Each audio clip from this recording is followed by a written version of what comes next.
So we're going to get into a little bit more detail about the alternative investment class, which we call real estate. And within real estate, we're going to get into the different types of real estate, such as residential, commercial, and then infrastructure, right? So let's get into it. We'll look at the different features and the characteristics of these different types of real estate investments. And of course, we will be getting into a little more detail about the infrastructure investments. So let's get started. First of all, you have your residential. This makes up around 75% of the market globally. This is homes, apartments, and just something important I need to point out, that if these homes, right, so when residential real estate described above, which is this one, is owned with the intent to rent. So if somebody, let's say, builds an apartment building and the intention is to put it out on rent, that then is treated as a commercial investment. That is a commercial real estate, even though it is for the residential purpose, but because the investor is investing in it as an investment to put it out on rent, that is treated as commercial real estate. And of course, office buildings, shopping centers, warehouses are definitely commercial real estate. So let's have a look at the different types of financing of these two broad categories of real estate. Now, your residential can be owner occupied, right? And they can put some of their own money. Some money they can get through a bank mortgage, right? Sometimes what happens with those mortgages, and this is something we discussed in fixed income, that they get securitized. So you take that pool of mortgages and you securitize it and you sell those mortgage-backed securities to other investors. So either this guy is getting direct financing from the bank, right? So the bank is directly lending to them, or what the bank then does is that once they originate the loans, then they sell them to somebody else, and those investors indirectly then lend money to these homeowners.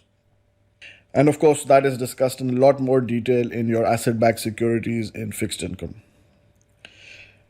Now, what happens to the people buying these properties? Of course, they get to enjoy the property, they get to live in it, right? They could also get price appreciation. So that is your residential. Now, within commercial, what happens? Either it is that residential part of commercial which is being developed and prepared to lease out or rent out to others. So that is investment property, and it will be treated as commercial real estate, even though it is for the purpose of residential. You could also have your offices, retail, malls, industrial complexes, warehouses, etc. Hotels, which is hospitality, and mixed use properties. Where does the equity come from? Well, it could be privately held by the owners or even through public investors. Now we look at various types of methods where investors can invest in public securities and get equity ownership in real estate, right? Let me just say one of them is a real estate investment trust. Another way of doing it is investing into the shares of a corporation that does this business, right? So you could invest into the shares of a corporation that does this business. You can invest into a fund. You can invest into a fund that does this. You can even invest into an ETF that does this. So a lot of different ways of getting into this public investment into commercial real estate. And why there are so many different ways to do it is because, see, a small investor cannot go about doing this.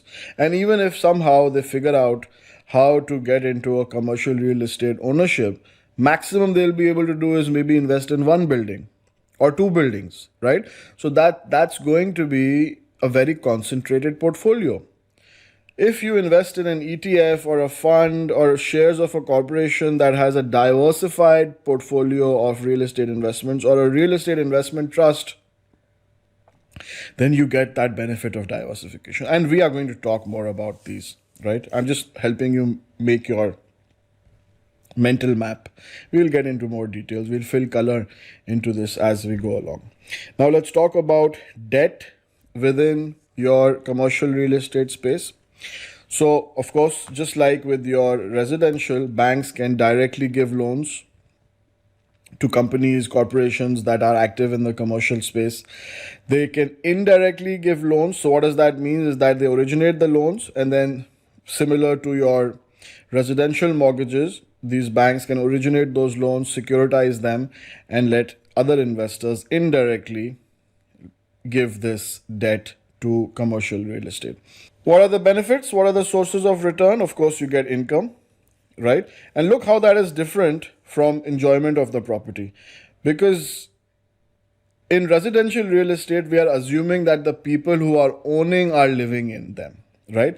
The minute residential real estate is owned by somebody who is not living in them, that becomes commercial real estate, right? So that then generates income for the owner instead of enjoyment of living in that property. So coming to commercial real estate, whether that is residential properties or commercial properties, right? Properties of commercial nature, they generate income for the owners, cash flow, of course, and similar to your residential, here you can have price and capital appreciation as well. Now, this is a very typical asset class, right? This is having one feature which is just not there in any other asset class, which is indivisibility. Because, I mean, with other things, we have been able to divide it. But you can't say, I'm going to buy half this apartment. I'm going to buy half this house, right? That's not something that's happened, at least not yet. Maybe you can come up with a startup that does that, right?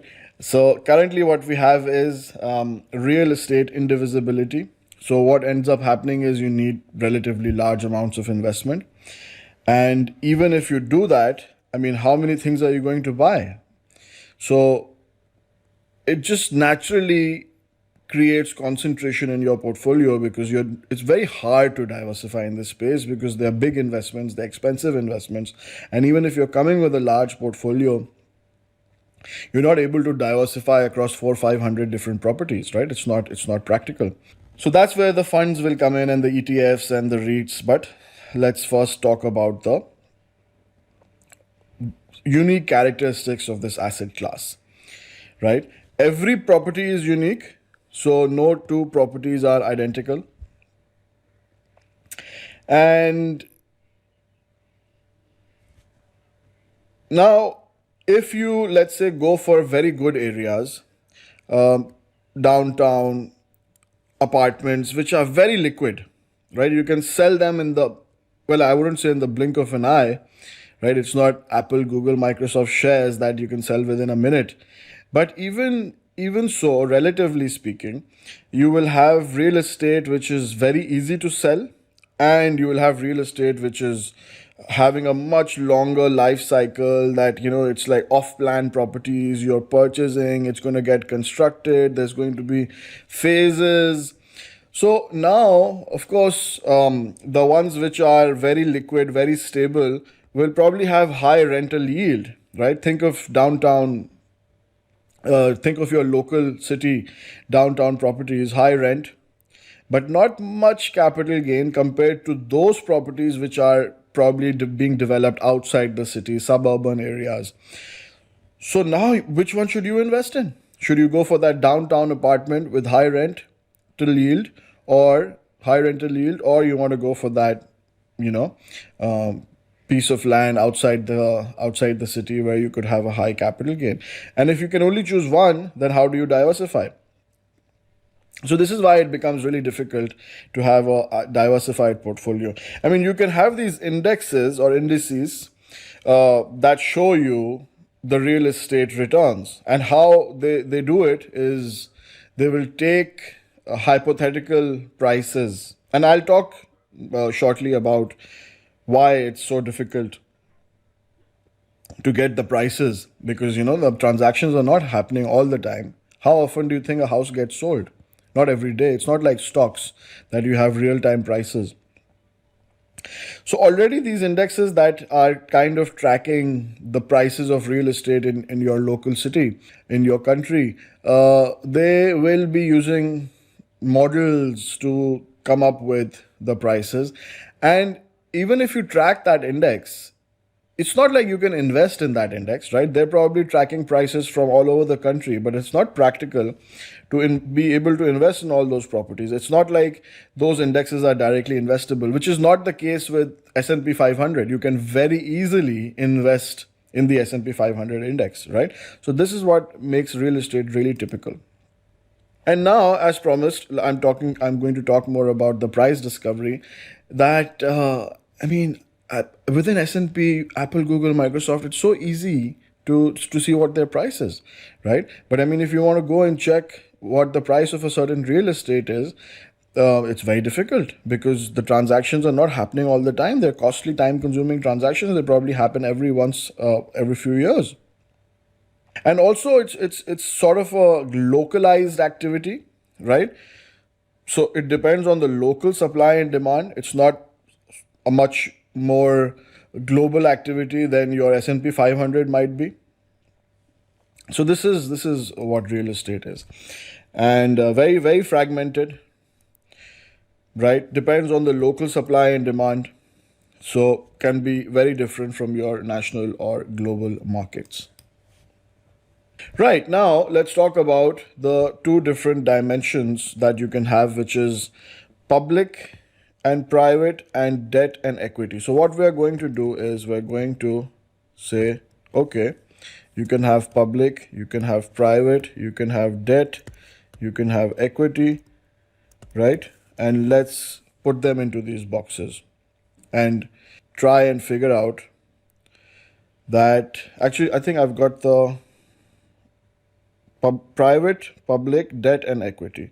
So private, public, debt, and equity. And before I show you the exhibit from your curriculum, I just want you to think these boxes through with me, and then I'll show you. So first of all, I mean, what do we all do, right? This is probably where we all start with in life when we're trying to buy our own home, which is going to be private equity, right? And you'll probably take a loan from the bank or a mortgage, let's call it a mortgage, right? So this is probably what most of us do in our lives, is that we try to buy our home. So this is the equity we're going to put, and it's not public, it's private, and you combine it with a bank mortgage, and this is how you get started off. Now, as you know, the banks originate those loans and securitize them. So that's where you have your mortgage-backed securities, right? And in terms of equity investments within the real estate, you, instead of direct ownership, what you can do is you can even invest in REITs or funds or ETFs, right? So a lot of people, what I've seen are doing right now is, because they don't have enough money to buy their own home yet, they're at early stages of their career, but they want to invest in real estate as equity owners. So what they are doing is that they're investing in these REITs or ETFs or funds that give them equity ownership in real estate. So they get that exposure, and then once they've saved enough, they can move into direct ownership and maybe get little bit of bank loan. Within your public debt area, I think you can also have some REITs. So you have both type of REITs, by the way. REIT is not only an investment trust that invests in the equity part of public debt. It could be very well that it invests in the debt part. So you'll have REITs on this side of the box as well. Now let's have a look at what the curriculum is saying. Starting with this box, which is your direct ownership, right? This is how we start off. Sole ownership. You'll get some loan, right? If you're doing it as a company, of course, then you could, make a joint venture, a limited partnership. You could get a loan from the bank for construction, or mezzanine debt. Mezzanine debt basically means it's kind of like equity as well. It's very junior, very subordinated, almost like equity. So if the company goes bankrupt, these guys get paid last, just before equity, but after all the other debt. Indirect ownership, you can have REITs, but this is still private REITs, right? Real estate funds, but it is still private. Of course, when you get into public REITs, that is going to be public. And if those REITs are focused on debt, then they are mortgage REITs. You can have funds, ETFs as well, and you can have mortgage ETFs. Now, if you're still not clear about the difference between funds and ETFs, let me explain to you that funds, we have open-ended and closed-ended funds. Now, the open-ended funds, new investment is possible, but you have to deal at end of day only, right? Closed-ended funds, you can trade during the day, but new investment is not possible. So both of them have a certain restriction, right? In closed-ended, during the day you can trade, but new investment is not possible because they're closed. Open-ended, yes, you can add new investment, but end of day only. You cannot trade during the day. That's where ETF comes in, where new investment is also possible, and trading during the day is also possible. And how that happens is that ETFs are having these authorized participants that during the day, if there is high demand for the ETF, which means new investment wants to come in, so they will in real time issue new securities, right? And if there's a lot of selling pressure, people want to take out their investment, so they will buy those securities back and cancel them. So this is the dynamic nature of ETFs. And that's why ETFs are really becoming popular, because they can be traded during the day and investment can be increased and decreased. So that is your ETFs. You can have ETFs for public equity. You can have ETFs for public debt as well. Right, you can have all types of asset-backed securities that are covered in detail in the fixed income discussion, where you have your mortgage-backed securities, CMO, CMBS, covered bonds. The difference between these ones and the covered bonds is that covered bond also gives the recourse to the original seller, right? So in case the pool of mortgages is not very good, and it's not able to pay the investors back, so then what happens is the investors can have a recourse not just to the pool, but also to the seller of those securities, which is the original bank that originated those securities. Sorry, one second. You can also invest in shares of companies that do real estate development, right? So think of, I'm sure you can come up with some names of companies that are into real estate operation and development and construction in your local city, in your country. Usually these are very famous names. I'll give you an example. Let's say Emaar, which has made the world's tallest tower, which is your Burj Khalifa, right? So you can invest in shares of Emaar. Okay, so you can have equity based, right, which we just talked about. Either you do it yourself, you do it in partnership, which could take the shape of a joint venture or a limited partnership. And you could combine some debt into it. So let's say 3 million of yours, 7 million you bring in from the bank. And that could be either coming in from the bank, or the bank could originate it and then securitize it. So you get the picture, right? So debt based, let's say you don't want to invest into equity ownership. So you could be the bank that gives the loan, or you could be the investor that buys the mortgage-backed security. And that way you're investing into real estate, but you're taking a debt-based position and not an equity-based position. So here, obviously, your risk and return will be different, because you're giving a loan and getting an interest on that, and not really